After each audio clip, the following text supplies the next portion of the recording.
Nigerians, congratulations on the increase in price of fuel. Fuel subsidy regime is over. President Tinubu, May 29, 2023. Your Excellency, sir, we thank you. Mr. President, the way you handle us, the way you treat us as your Nigerians, as a country, it shows that you are a father. This is leadership. You are in the UK on holiday, you rest. And you are also Nigerian Minister for Petrol. And NNPC don't increase price of fuel again. We thank you. So my fellow Nigerians, now when I say make I follow talk. Because NNPC said they don't come out as middleman from Dangote refinery. So price of fuel don't come up again. And now it go reach about 1,000 something and so on and so forth. So I just say make I ask on my people. So we as Nigerians, we fit buy fuel for up to 1,000 something without complaint. So as a people, we fit live with fuel at 1,000 something. Nobody protests, nobody talks. Save Nigeria, no occupy Nigeria. Everybody accept. That is, we don't accept and we don't understand fuel subsidy, everything. So as Nigerians, we get understanding like this. We get patience. We get, we get understanding with government. So now only Jonathan government will be no get understanding with. We fit buy fuel for 1,000 without complaint, but we be no fit buy for 140 naira under Jonathan in 2012. And remember, say the major problem why I don't tell una about this subsidy issue, not be about say we they pay fuel subsidy. The major problem about the Nigerian fuel subsidy regime is the corruption and criminality in the subsidy regime.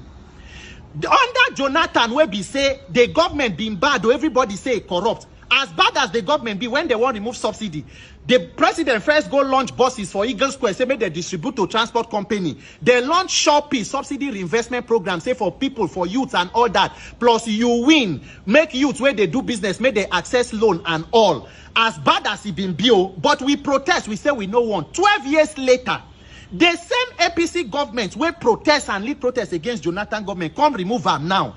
The question where we they ask since we say the money from the subsidy, where they go?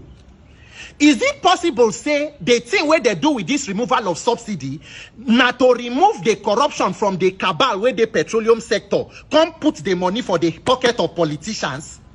Because I tell when I say the thing where Nigeria they suffer today is the ghost of the Buhari presidency.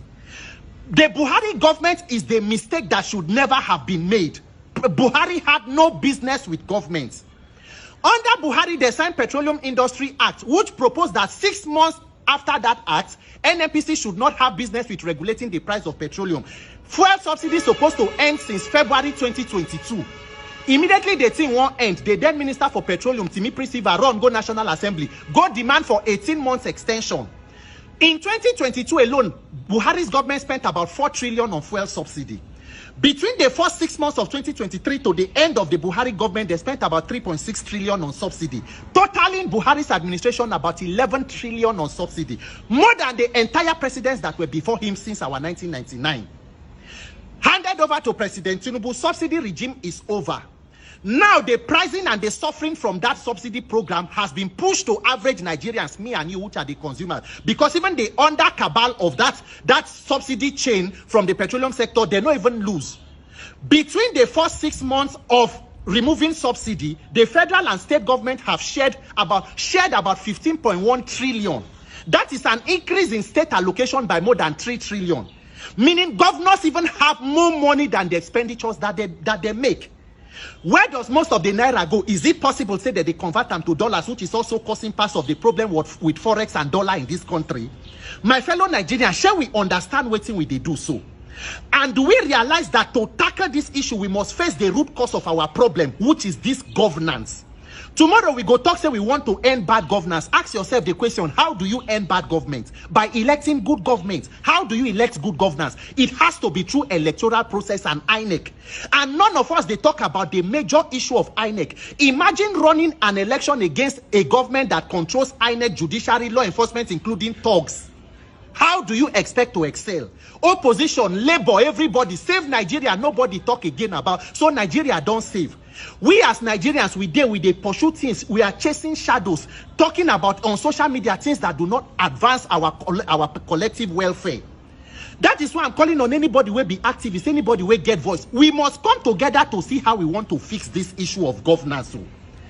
It was now President Tinubu talk 2012 when Jonathan want to remove subsidy. He said subsidy is Jonathan's tax on Nigerians.